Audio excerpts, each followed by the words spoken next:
morning, millennials. Welcome back to Morning Toast. Hey. Hey, everyone. So if you're watching on YouTube, and you could probably even hear it already from the podcast, we have an unwell Claudia on our hands. She is wearing an outfit that she usually reserves for Zoom toast. Well, honestly, like, these are my two favorite. If you know anything about me, you know I have, like, a bunch of pajamas.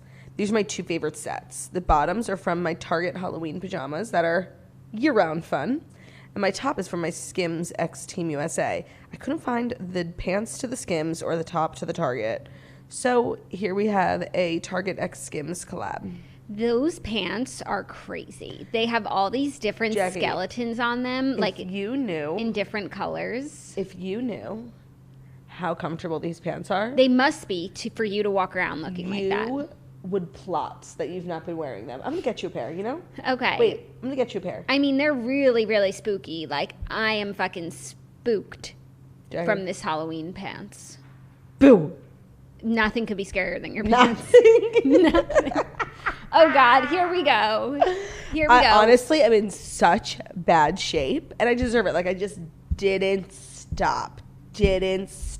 Is this your worst that you've ever been on the show? I don't think so. No. But it's not the best. Clearly. But, you know how I knew when I was in trouble? When I got home, I was watching TV, Sex and the City. And that's how you know. And I literally, like, could not see Carrie. Like, my eyes were going... My eyes were going cross, and I was like, I need to stay up and, like, eat a piece of bread because I don't want to puke yo. Yeah. I don't think there was an end to that story. Cool. Yeah. What's new with you? All white girly? Just really excited that it's Friday. So looking forward to the weekend. Can't even tell you. Like I said, I was so looking forward to this week being over. So just to be here on this Friday is something special, you know? I mean, to be here with, like, you in such bad shape is a shame that we can't be, like, celebrating together. I know, because, like, for me, cheers to the freaking weekend. She'll drink to that. Yeah, remember that song? Yeah, I will. And I just, like, I've really been feeling lately like alcohol is poison. Jackie was like, you sound like one of those people, like, who knock on people's doors, try to get them to join a cult. You're like... No, I'm like campers against drunk driving. Like, yeah. So give me your synopsis. Like, look at you. You've been poisoned. 100%. My head is fucking killing me. Yeah. But you did it to yourself. I mean, there's a level of alcohol that you can drink but without being poisoned. Yeah, no. But you just choose to bypass it every time. Every time. My legs are killing me. Like, maybe with, like, dancing. Like, I feel like I've worked out. Like, I did Barry's boot camp. Like, my legs are killing me. I just think I was, like, walking around in my heels. And that's a workout. That is. Honestly, it took every fiber of my being to show up here today. Yeah, it was a close call. We almost did audio only. But I had to talk about the disgusting nature of what we were subjected to last night, even though I didn't even watch. We're here for one reason only, and that's justice for Trina. JFT. And that's the reason for us showing up today. The stories actually are pretty Honestly, decent. we should have not shown up. Because we were so disrespected. Yeah. I cannot believe what happened on Love Island last night. You didn't watch, so I'll explain to you all the traitors in the house. Oh, my God. Shut up. Because they were the ones who voted the least compatible couple. Okay, because I was thinking... It was up to the house to vote. I was thinking that it was America. And I'm like, how did Trina go from being a favorite? No. It was the house voted. And they voted for Trina and Andre. And I'm starting to feel like maybe the producers knew... Come on. At least you're on the other way. I was like, what did I do wrong? Talking to your mic. Sorry. Okay. You go. I was starting to feel like the producers saw the Reddit threads, saw that Trina and Andre, like, that people were going to game the system. That's not the outcome that they wanted. So they did this situation where the Islanders have to vote, and they, like, did their producer-y thing where they had the Islanders vote off Trina and Andre because they didn't want, like, a solo win. Right, or they're really trying to get Olivia and Corey to win, who now they are going to win. I don't know. I voted for Jeremy and Bailey. I told you to vote for them also. Okay, I just want to say the Love Island app sucks. I was literally at the bar last night trying to register. I'm like, just let me vote. I had to register so many times. Yes! It was so difficult to vote. I didn't even end up getting to vote, but I was like in the bathroom. I was like, everyone's like, someone's banging on the door. I'm like, I'm trying to vote on Love Island. Like, please leave me alone. I had to refresh so many times, but I finally got my vote in. And I saw on Twitter, like, the people who were for Trina and Andre, like, literally didn't know what to do with themselves, were also like, I guess I'm voting for Jeremy and Bailey. They're the only couple, they're, like, the least worst of the couples because... What's wrong with Charlie and Alana? Will and Kira, I'll explain. Will and Kira can't win. Mm-hmm. Olivia and Corey can't win. I'm sorry. She does deserve an Emmy, even though I don't even think she's, like, doing a good job of convincing us. Like, okay. They're just insufferable. Sorry. So she deserves more of a Razzie. Charlie and Alana just haven't been there long enough, and that would just be so crazy if they won. They also have no connection, really. Like, they have a little connection, just like Trina and Andre did. But if Trina and Andre were going to get sent home, then Charlie and Alana don't get to win. No, I just feel like all the people who were going to vote for Trina and Andre are now split. Like, so no one else is going to win besides Olivia and Corey. I think Jeremy and Bailey are the lesser of all evils. Because, one, Jeremy's been around since day one, so, like, he deserves it. He doesn't not deserve to win. Him and Bailey, they've been cuddling every night. Like, they're really getting intimate. I think this is the closest he's been with any girl yet. And it's showing growth on his part. And, like, we've just seen so many sides of Jeremy throughout. Yeah. And everybody has said he's, like, the best person in the house. He keeps getting saved. Like, let it be Jeremy. Yeah, but the fact that he's been in the bottom so many times is like, America doesn't like him. It's a comeback story. I mean, I'm here for it. I think America's really coming around to him. I'll just kind of feel robbed if, like, I tune into this whole season to watch Olivia and Corey win. No, I will feel defrauded. Like, I'm going to call my insurance agency and say there was fraud. Because, like, since day one, I've just been waiting for each of them to get sent home. They had no connection with anyone. And they just got by because they're really popular. Yeah. Why are you looking at me I'm just like going to that? say, like, the covering of the mouth. Jackie, if you knew what I was going through right now and the fact that I'm here talking about these morons, okay? I tried to help you. I'm trying to help you. I gave you a Zofran. Did that help? It did. Oh, my God. The Zofran is... You have to have a prescription? Yeah, but I have some stash if you want. Yeah, no, I got to hit up my local physician. Zofran is magic. It really is. I've got the magic in me.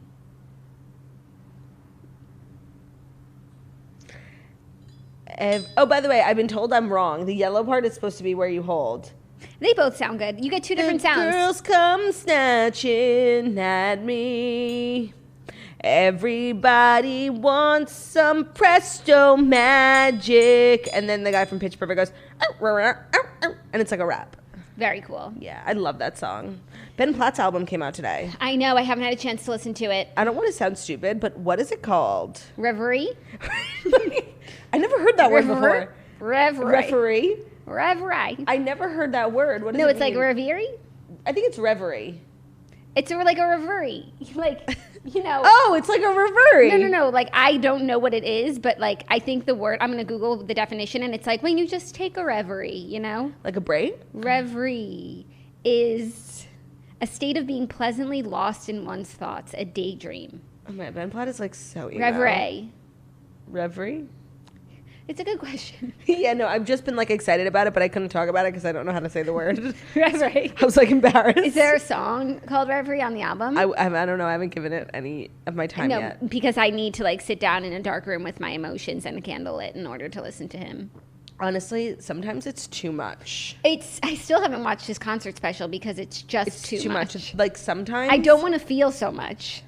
What's that one? In Case You Don't Live Forever. Claudia, like, stop. Don't even. It was kind of, like, unnecessary for him to make a song that sad. And, Claudia, like, it's so disgusting. Don't even talk about it. That song, like, is a trigger for me. First of all, if you've ever lost someone close to you, like, do not listen to that song, first of all. It's called In Case You Don't Live Forever. No, you know what? I really want to talk about it. No. That song, to me, like, if I was an actress and I needed to cry on set, I would say, play In Case You Don't Live Forever, and I would get the Oscar. It's such a good song, you guys. Yeah. It's crazy. I love you more. Get up. No. Never wrap your head around. That was good, by the way. Yeah, that was. You're giving us sticky shoes today. My sticky shoe. I just feel like we should dive in because honestly, like, I don't know how much time I have left here on this earth. Like, I agree. On this couch for sure. I agree. So without further ado, where is Brew? I know I made some big promises. Oh, what the fuck? I ran an errand this morning because we started a little later and it's just too hot for Brew to be running errands with me. Agreed. So Brew, by the way, is turning 1 on Sunday. I have like such a special afternoon planned for him. Brew, are we going to Ruby Brew's Day? Doo-doo.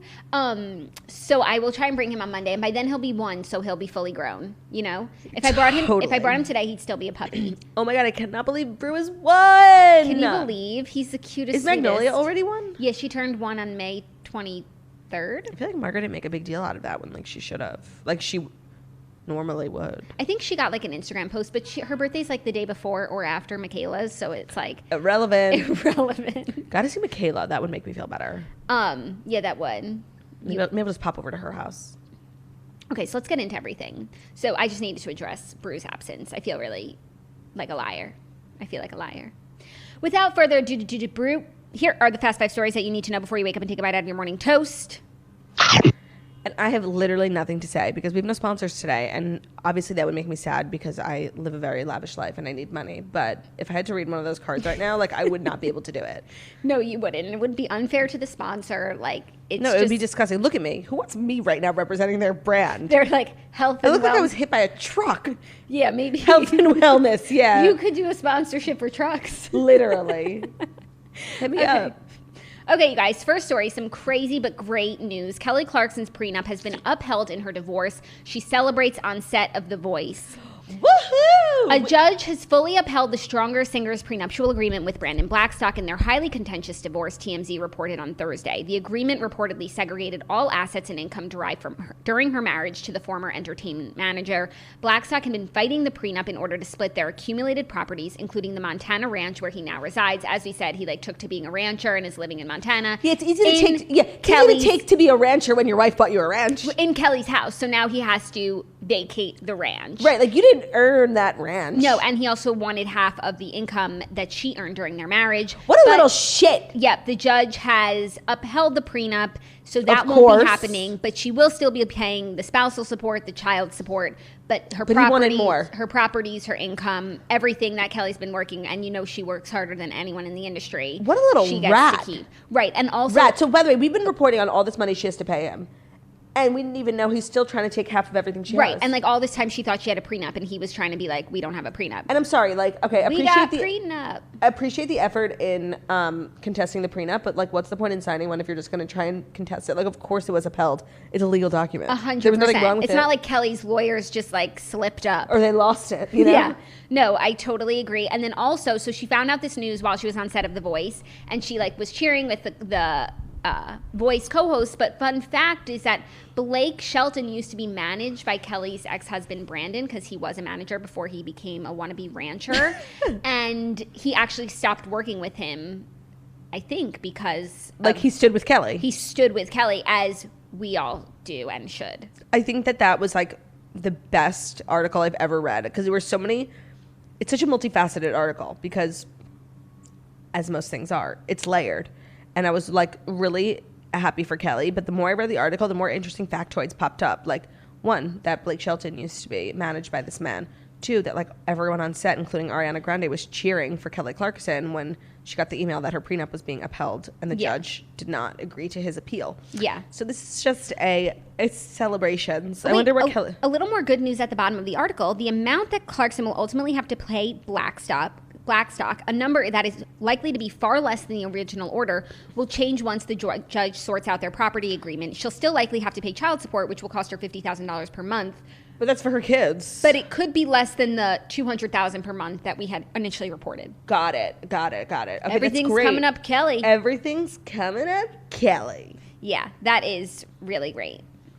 Are you ready for our next story that I totally forgot about until right now? So I'm just adding it because it's the big story of yesterday. He collected me up. Oh my God, this must be really hard for Kelly. I'm actually being dead serious right now. Duh. Well, obviously hard for her because divorce is hard. But if you ever have heard the song Piece by Piece by Kelly, it's about how her dad abandoned her and how she found a man who will never abandon her. And here we are. Mm-hmm. Not only did he leave, he's trying to take everything you have. So I guess that song's probably painful. I will never leave her like you left me, and she will never have to wonder her worth, because unlike you, I'm gonna put her first. And he'll never walk away. He'll never break her heart. What about... He'll take care of things. Oh. What about the part, he'll never walk away? He'll He'll never ask for money. ranch. What about, she says he'll never walk away. He'll never ask for money at one point. Oh my God, you're so fucking right. And he's asking for He never money. asks for money. He takes care of things because he loves me. He takes care of nothing. He steals your house and he does ask you for money. My God, love is blind, Kelly. Like, I'm at fault too. I love you still. Just please don't like not perform that song anymore because it's like, you know, it's false, you know? Yeah. It's been invalidated. I agree. But just a reminder that Kelly makes $1.5 million a month. So that's pretty sweet. I'm just thinking of all the things I would do with $1.5 million a month. Yeah. What's 1.5 times 12? I think 18 million. Oh, I did that math. It's honestly not that much. Like for Kelly, she feel like she could be doing better. No, seriously, because how much do you think her voice salary is? Like, Yeah. No, I'm sure there's more to it, you know? Yeah. And then she probably invests. she should start a line of dusters. She has, by the way, a line at Wayfair of furniture. Like, Oh, furniture. No, I need Kelly Clarkson clothes. okay. Kelly Clarkson's caftans. She gave Asa caftans a run for her money. Yeah. Kelly Clarkson's kimonos. Okay. Kelly Clarkson's.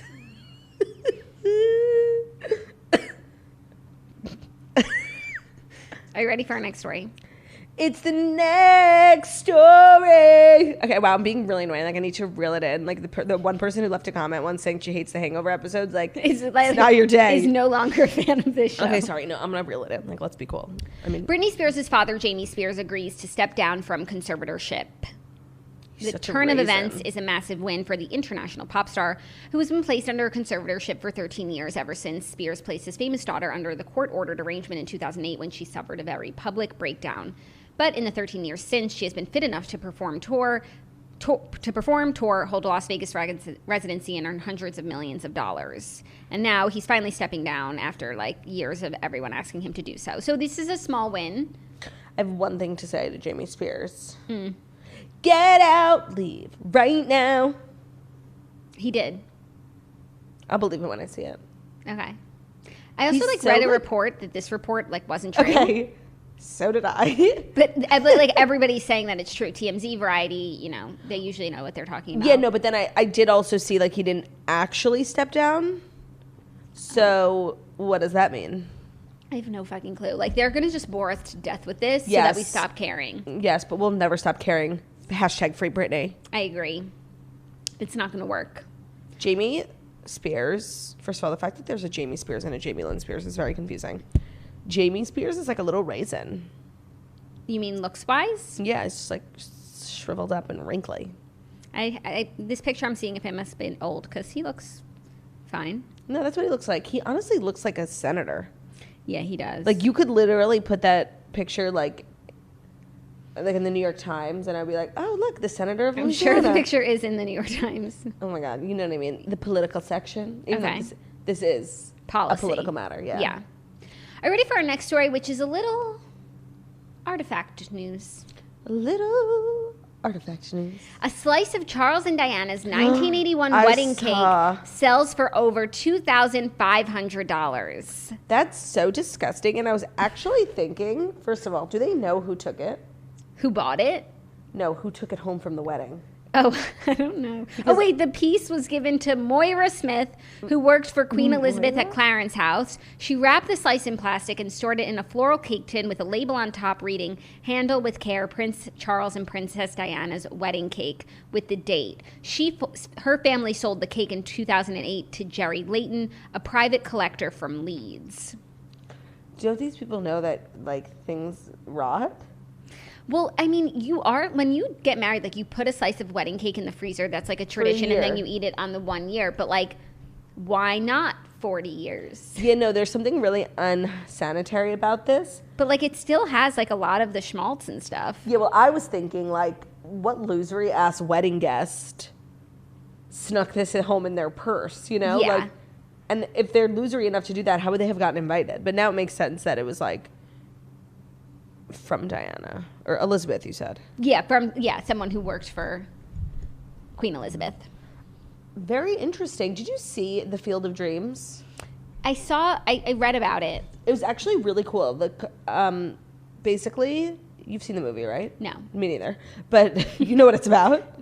A field that has a dream. Yeah, like this kid, like love, by the way, I'm going to hatch this, but hatch?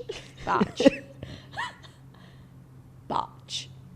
This kid, like, loves baseball or some shit. In the middle of the night, like, leaves his house to, like, think about baseball. I don't know. And he goes to his cornfield, like, because he lives on a farm or some shit. And, like, one night he goes out and there's, like, a full-blown MLB-size stadium, like, in his cornfield. And it's, like, this beautiful thing. And he keeps sneaking out and, like, playing baseball with his friends or whatever. I don't know. That's definitely not how it goes. But I know that there's a field. Kevin Costner's in it. That I heard. And I don't know if the field already existed, like, from the movie set. But the Yankees played there last night. And they had Kevin Costner throw out the first pitch. And he was, like, in the MC box, like, with the other, voiceover broadcasters. And I thought it was such a cute idea and moment. Yeah. And it was stunning, Jackie. It was Farm Chemin, like, for miles. My understanding of what happened last night was that they've been building this new stadium called, like, the Field of Dreams Stadium. It's probably, like, in a cornfield. It is. And it's, like, modeled off of the movie. And they've been building this for a while. And it finally is built. It's so cute. And they had their first game there last night. And then I also read that the game was, like, a game for the ages. They came back, they won. Not, like, a boring game with, like, no score. So, like, in the movie, there's, like, these big, tall stacks of corn. And, like, these baseball players, like, come out of the corn. Right. I read that, too. And so they remade... It was so cute. I, like, never saw the movie, and I don't like baseball, but I'm, like, I was going to cry. I'm, like, this is so sweet. No, I never saw the movie. I don't like baseball, but this just sounds like nostalgia well done. Yes, it was so top tier. Mm-hmm. Elegant. Yeah, that's refined. pretty cool. Yeah, I thought it was really great. That's really cool. And I need to go to that stadium and have a photo shoot, like a bachelorette girl in a cornfield. You should go. It's stunning. Where is it? Iowa? Iowa. Been meaning to go to Des Moines for a minute. We'll go on tour. Well, sorry, not we'll. Well, go on tour. No. No apostrophe. WELL, comma. We get it. Go on tour. Jackie wants people to know she's not going. yeah, I think that was a little confusing. Des Moines, I can't, but I really want to go. Like, and just buy a farm and never come home. Yeah, but and live in the house that Kelsey lived on when she was in The Bachelor. You should do a stop there on your tour. So that way you can tour the city. Yeah. That's like I really can't. That's what you like to do. For sure. Are you ready for our next story, which is some loser on loser crime? Oh my God. In the biggest way. I didn't realize we were going to be getting some loser on loser crime today. I don't even know if you've heard about this crime because it's that losery. Bachelor Nation's Jeff Holm files a restraining order against Robby Hayes. Wow. Jeff with one F. Jeff with one F Holm has filed a temporary civil harassment restraining order against Robby Hayes. Documents filed on August 9th in Los Angeles, obtained by E! News show. According to court records viewed by E! News, Jeff's request for protection was granted by a judge who ordered Robby to stay 100 yards away from Jeff's home and workplace. In the filing, Jeff described Robby as an old roommate who used to live at his LA area home. It's unclear from documents when their friendship soured and Robby moved out, but, quote, at least once a week, Jeff states Robby enters his property without permission and becomes hostile. Jeff wrote in the filing, I do not feel safe around him. He threatens me and still hasn't stopped to this day. He claims he has belongings there and that's why he enters, but he is not on the lease and is making me fearful. Honestly, talk about a fall from grace. And, like, I thought it was crazy when, like, Robby made it to JoJo's top 3. Mm-hmm. But, like, he was, like, the belle of the ball. Like, everyone, he was on Paradise. He was so funny, social media manager. Blah. And, like, now he's, like, going to jail. I don't think he's going to jail. I think it's just, like, Jeff Holm is, like, really annoyed by him. And he keeps, like, showing up. I don't know what he might have left at the house. And Jeff got a restraining order. Like, and this is just, like, really... Yeah, because they were, like, probably running around town. They were, remember? Yeah, when starting their own company. Like, yeah, like doing, like, influencer, losery things. Yeah. And now this is how that ended for them. Well, that's just goes to show you it never ends well when you're a loser. No. It really, and don't forget that Robby was on Siesta Key, like, being extremely losery and throwing phones into the lake and lying about it. Yet, literally, Robby Hayes is a loser. Yeah. Yeah. But he's always been really nice to me. I just want to say that. Yeah, but I just feel like publicly he's just maybe I don't know what he is like in his private life, you know, but everything that he does publicly is just always the wrong move. Well, it seems like in his private life he's going and harassing ex-roommates. Right. Yeah. Just a really fucking weird story. Totally. Jeff Holm is also like weird. Yeah. Another fall from so grace. long. Emily Maynard could have any man in the world, chose Jeff Holm, and look where Which he was is a really now. weird and call. And then he was living with Robby Hayes. Like, it was a really bad call. From her. Yeah. Who would you want to see her? I don't remember all of her guys, but she must have not had amazing guys because she ended up with Jeff. I feel like Ari Leindyke was from her season. That would be crazy. I love Emily Maynard. Like, she's Emily Maynard must be protected. Bachelorette. Who were the men? Sean Lowe was her number 3. By the way, I just want to say, like, I love Sean and Catherine together, but Emily Maynard and Sean are actual perfect matches. But they're not. They're actually like too similar. Yeah. He was her 3rd. Who was her 2nd? I really feel like it was Ari. No. I feel like maybe it was, yeah. Bachelorette, hold on. Right, runner-up. Okay, runner-up. God, my phone is just ablaze. Ari! Wow, that's crazy. That is crazy, and she chose Jeff. Wow. I bet she doesn't regret that decision. No, I'm sure she doesn't regret anything because has such a wonderful life, such a wonderful marriage. She has 1,000 children. Family, and she's living the life that she said that she wanted when she first showed up on The Bachelor, Brad Womack's season. And so that's all you can, like, really hope for someone. Totally. Are you ready for our 5th and final story? Already? Yeah, we just cruised through on this Friday because we're getting you into the weekend as quickly as we can. What story is it? It's the final story. Do-do-do-do. Do-do-do-do-do. Do-do-do-do. Do-do-do-do-do-do. Do-do-do-do-do-do-do-do-do-do. Exciting. Okay, it's a Little Real Housewives of Beverly Hills production news. Twofold. First, Erika Jayne feels Bravo pulled a fast one with Garcelle spat. So there's some behind the scenes. By the way, there was some choppy editing in that scene. There's some behind the scenes tea there. Behind the scenes or behind the scenes? Behind the scenes, because unfortunately they're not scenes. Erika Jayne's upset and anger toward Garcelle on Wednesday's episode of The Real Housewives was actually directed at production, an insider exclusively told Page Six. While Erika accused Garcelle of betraying her friendship by revealing that Tom still called her amid their divorce in a scene with all the castmates, Page Six is told that Erika felt she was actually betrayed by producers and the network. Quote, they cut it and pasted it in a way to make it look like she was upset, but she was actually mad that Garcelle was told to say 3 times and she took the bait. They had 3 different conversations about the same subject. The insider added, what they didn't show is that Erika and Crystal had a private conversation where no cameras were on and producers heard it via their mics. Wait.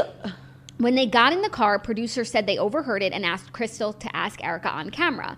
Bravo didn't want to do the 4th wall. They pulled a fast one. They're told that Garcelle was actually never part of the conversation that Crystal and Erika had, and that's why footage of the women walking with their backs to the camera was shown with the voiceover from the hot mic. So I was thinking that piece of information was very juicy. Why are we getting it as like a toss away when they're walking back from the hike? And the fact that we saw their backs was weird. Yes. So, but then a separate source is saying no, Erika's reaction to Garcelle was genuine. But then Lisa Rinna posted on Thursday night an Instagram story that said, dang it, I wish they had shown the screaming fight between the producer and Erika last night on the show in La Quinta. Now that would have been epic TV. Too bad. Bravo, fucking bravo. I'll get in trouble for this in 5, 4, 3, 2, 1. Shut up, Lisa Rinna. Okay, bravo, fucking bravo. You cannot say that. You can't say that. Denise made that famous, not you. Yeah, agreed. But it does answer a little bit of some of the confusion as to why Erika's reaction was so big, and knowing that probably it wasn't all directed at Garcelle and there was just producer intrusion, because it was really a messy situation. I also read an article yesterday from All About RHT, but I didn't see it anywhere else, that Beverly Hills producers are going to be giving unaired footage from all of Erika's seasons to the courts in order to piece together more of the Girardi case. Stuff, I think it's mostly stuff from like her first season about like their lifestyle and things like that, and just things that they said back then to see if like, because they think that money that she was spending in the first season like came from the Lion Air victims. Yeah. Unclear if that's true because I only saw it in one place, All About Tea, All About the Tea, RH, you know it? Yeah, those are the blogs they're always referring to. Right, but I thought that was an interesting factoid. But also That is really interesting. At a certain point, those things might be court ordered for Bravo to have to give over anyway. But I think right now they're just, they're cooperating without being subpoenaed or anything, and so that's interesting. Well, with this Garcelle thing, I just think it's very clear that it was choppy editing. Like, I have... Even before this story, the whole thing made no sense. Yeah. Like, who heard what? What was that? Yeah, it made a little bit of sense. Just that, like, she said it to them walking back to the car, and then Garcelle missed the part where she said, don't mention it to anyone else. Right. But I guess she said it to Crystal solo, and then producers told Garcelle about it, and Garcelle did what they asked. Well, I kind of respect Crystal a lot for not taking the bait. Even as, like, a first-time housewife, you pretty much just, like, do what you're told. Yeah. That's very cool of her. But Crystal was the only one who had the information, plus the knowledge of, please don't repeat this. Like, I didn't say this on camera. You know what I mean? Got it. Whereas Garcelle just heard that, oh, Erika said this to Crystal. Let's say it to us, too. I do feel like it's interesting how Erika opened up to Crystal about that when they don't even know each other. Yeah. And sometimes when you just, you turn on the faucet, it all comes out. It's hard to, like, stop the sharing. Yeah. So I feel like Erika either shares or doesn't share. Yes. Period. But you know what I have to say? She's been very, I think a lot of women, regardless, I know she needs the money, but a lot of women wouldn't have been able to, like, face this season. Like, Adrienne Maloof couldn't even show up to the reunion when she got divorced. I know, but Erika needs the money. I know. And, like, this is But it must be very difficult. The role of a lifetime. And if she's smart about it, which she is a smart person, like, she could use it to her advantage, being able to get her side out there. It's actually like a win-win for her. It's hard work, and it's probably really painful for her, but she can get more out of it than if she just hides and acts guilty. Yeah. I just don't have a good feeling about it. No, me neither. So those are the Fast Five stories. Feel as though you needed to know them. And we sort of already talked about Love Island, but I would just want to reiterate that if you're wondering who to vote for, I would say vote for Jeremy and Bailey. Voting is only open for like 30 minutes. No, it's open again one more time. Okay, I have to fucking register. I couldn't get it. Okay. It's open again one more time, like after tonight's episode or something. And then the finale's on Sunday. Yeah, I think so. I'm just really enjoying watching the castmates who are at home. Like, they're being so active on social media. Yeah. And I'm living for it. Yeah. No, it's true. So are you going to vote for Jeremy and Bailey? I have to watch, but either them or Charlie and Alana. Okay. Or Olivia and Corey. Kidding. No, that can't be. Kidding. I love Charlie and Alana. Just, like, visually, I think they're the best looking couple. Yeah. They are really cute. I can't believe Trina went home after all she's fucking been through. Oh my God, Claudia, it was disgusting. Like, and who was kind of like leading the group? Well, so it wasn't like that. Each couple got to vote. So the couples broke off. They all had conversations, and Kill and Weira voted them out. Alana and Charlie voted them out. Olivia and Corey voted them out. Fucking traitor. And they were already fucked by that point, and then Jeremy and Bailey voted them out too. The only other couple who got one vote, which was from Trina and Andre, was Charlie and Alana. Yeah. So it's like, I understand why Charlie and Alana voted for them, because they were the two weakest links. Mm-hmm. Fine. But I can't deal with these cast members when they vote out their best friends, and then they're so emotional that these people are going home. So, like, Kira and Olivia were so upset that Trina was going home, and it's like, you guys could have not sent her home, you know? Also, like, did anyone want to step up and vote off Will and Kira? Thank you. You know? Literally the most problematic couple since day one. You know? Also, they need to go home and figure their shit out. They really shouldn't be here a minute longer, because until Kira sees that footage, she has no idea what to do with her relationship. And until she knows what it's like in the real world with him. Like, he's not using her for the money or the show. The show isn't bringing them closer anymore. Like, they're just waiting till they can go home. So go home. So go home and figure it out. Go to sleep. And then Olivia and Corey was a big disappointment. Like, why are you going to vote off your friend when you could easily vote off Charlie and Alana? Why? I literally despise Olivia and Corey. It's crazy. Actually, not even Corey. No, like, it's just so fraudulent. It's so fraudulent. Yeah. And, like, she's a different person from the first episode. And it's just, like, an amalgamation of all the other girls. Yes! Yeah. Yes! Yeah. Who is the real Olivia? I don't know, and I don't want to know. No, me neither. I've seen enough. Also, I caught up on White Lotus last night. Oh, I'm all caught up. Okay, so it's still like really weird and stuff, Slow. but things happened, I guess. Yes. The main thing is like the robbery. Yes, that was actually like, crazy. Which was really crazy, and I don't know where we go from here, and if he's Right, going to get because caught. the daughter knows that it was her friend. Like, who? I think she has a suspicion, but I don't think she knows that. I think she does. You think she knows that she sent him? No, not like all the details, but she knows that this girl was involved. Yeah, I think so too. But I think until she gets like the facts, and also would she even snitch? Right, because she's such a bad daughter. I cannot stand her. She's probably my least favorite character on the show. No, hands fucking down. My least favorite is Rachel. Oh, the honeymoon girl. I cannot stand her. She's so annoying, but also I can't. And you know what? Like, her husband's a dick, but my God, she's such a nitpicker. Like, she just doesn't stop fighting. Like, it's she's infuriating. Just like, she's miserable, and her husband is a dick, but like at least like he's like. I'm sorry. I was on his side about the room. He paid for a nicer room, and he didn't get it. And the manager then sent him on that treacherous journey on the boat. Yeah. Like, I'm sorry. This man has been wronged by the hotel. I can't deal with the manager. Like, he has a disgruntled He's client, he's so self-destructive. No, he's so self-destructive. Like, literally someone asks him for something that he doesn't want to do, so he has to, like, break his sobriety and take a drink. No, like, he's so destructive. I cannot. No, he's so, like, in the beginning, he's, like, so put together. Good at his job. Like, it's so extreme. But he said the thing that broke him was seeing that woman go into labor, which was such a crazy, crazy thing that happened. But he wasn't even, like, emotional about it. I don't even think that broke him. No, I know. But the scene where he was in a K-hole, like, eating ass, and then the guy from the Pineapple Suite.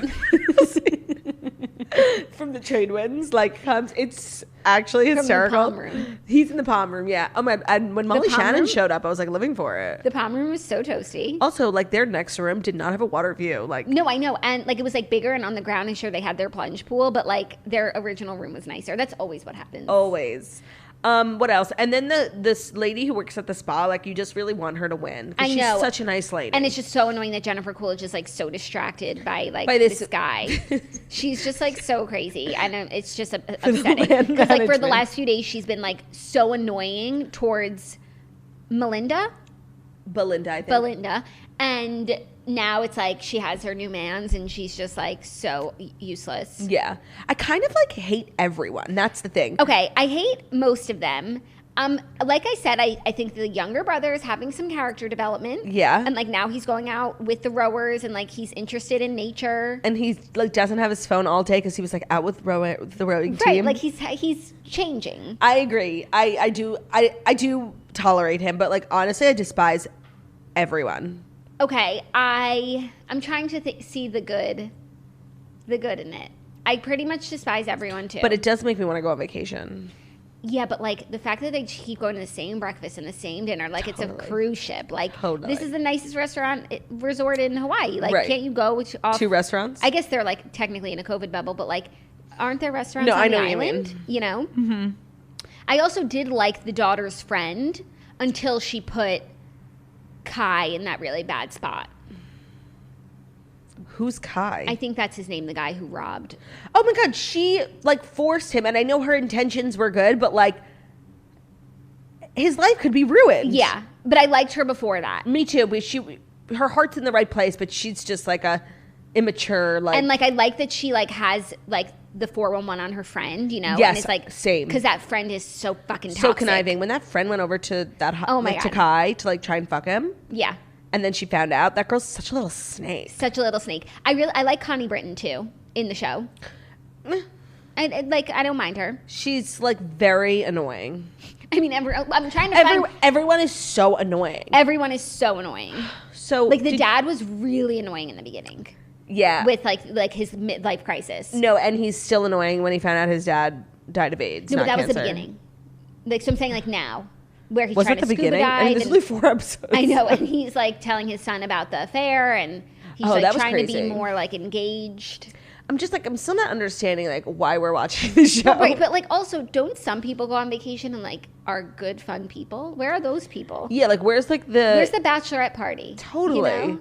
Actually, they'd probably be the worst to watch. No, where's like the the moms getting away, you know? Yeah, the young moms. Molly Shannon and her friends. Molly Shannon was hysterical. Yeah. Can you imagine? No. Like, your mother-in-law coming on your honeymoon. I love my mother-in-law, but, like, no. No. But, like, I don't know. There's just so much to do on, like, at the resort. And, like, no one's doing Rachel anything. just keeps sitting around, like, reading her Elena Ferrante book. It is really interesting to see the books, what they have each character reading. I'm sure there was, like, a lot of thought that went into it. The book that Rachel's reading is actually a series that Dana really liked. And it was turned into a TV series on HBO. Oh. But then, like, the husband is reading, like, Blank, which I think is, like, a pretty cliche beach, like, vacation read. Got it. And then the girls were reading, like, Nietzsche and Freud. And, like, that was a little stupid. You know? Like, who's reading Evelyn Hugo, you know? No, and I just want to say, like, that girl, the daughter, the blonde daughter, like, that type of girl, she doesn't read Freud. Like, she's a bitch. Yeah. Bitches don't read Freud. No, but I don't think they were reading it. I think they just, like, were wanting to be seen reading it, you know? I think that's when the husband was, like, flirting with them. Oh, I thought he was just being an ass. No, I feel like, because each day they came down with, like, a new philosophical book. I think they just, like, want to look more interesting than they are. That's interesting. You know? Also, that is the sort of books that are assigned in college. So, like, they probably, like, put them in there. But, like, I don't think they're seriously there, like, contemplating, you know, a Freudian. Yeah. And between the conversations they have with each other, like, it's clearly not that deep, them doing ASMR and, like, that was funny. K-hole, whatever that is. That looked like the worst experience. I actually hate watching television shows where people do drugs and, like, it goes badly. It gives me the worst anxiety. Yeah. And there's, like, of every show, there's an episode like that. Like, and it really fucks me up. I do not like watching shows like that. No, and every episode it's happening with Armand. Like, oh my God, totally. Even though he's not having, like, a bad trip. No, but it's like he keeps being, like, found out, or, like, he's waking up, like, hungover on his couch and, like, has to get back to work. I'm like, doesn't your head hurt? I was thinking the same thing, like, when he woke up in his car. Yeah. No, he woke up on his couch one time and had to, like, clear off all the drugs. Like, yeah. Ow. Totally. So the finale's this weekend? Finale's on Sunday, so we will recap that on Monday. So we have a big TV recap on Monday. And, like, who died and how did they die? Yeah, all we know is that the guy who didn't die is Rachel's husband, because he, in the beginning of the show, was at the airport. He said, my wife... No, they said... He's not with his wife. He's not with his wife, and they said, didn't someone die there? And then he's like, the body... I thought he said that's my wife. No. No, he didn't. No, we don't know who dies. Who do you think it is? He just said, like, his wife isn't with him, because we also say she might leave him. 100%. So anyone could be... And I keep looking, like, who is in the most trouble? And I'm like, well, I could see this person dying, and I could see this. I feel like it's going to be the son. He's, like, getting on boats with random strangers. You think? No. I just assumed it was going to be Rachel, but now let me think. Let's make a guess. I don't know. Like, Jennifer Coolidge is very vulnerable. I could see her being killed easily. Or, like, falling off the boat. And like, yeah. Right. I don't know. Wow. Okay, something to think about. Yeah. Make it interesting. So that's our show. That's our show. That's that on that. Hope everyone has an amazing weekend. We'll be back on Monday. And thank you for watching the Morning Toast, the Millennial Morning Show, where we hit you with the best 5 stories every day. Make sure to follow us on Instagram. Subscribe to us on YouTube. You can follow my personal at Jackie Oshry. You can then see Bruce's birthday party on Sunday. And that's all she wrote. We will see you on Monday. Society Season 2. The emoji for today is going to be the puppy that looks like Brew in honor of his birthday. Yes. The first puppy on the animals page. Bye.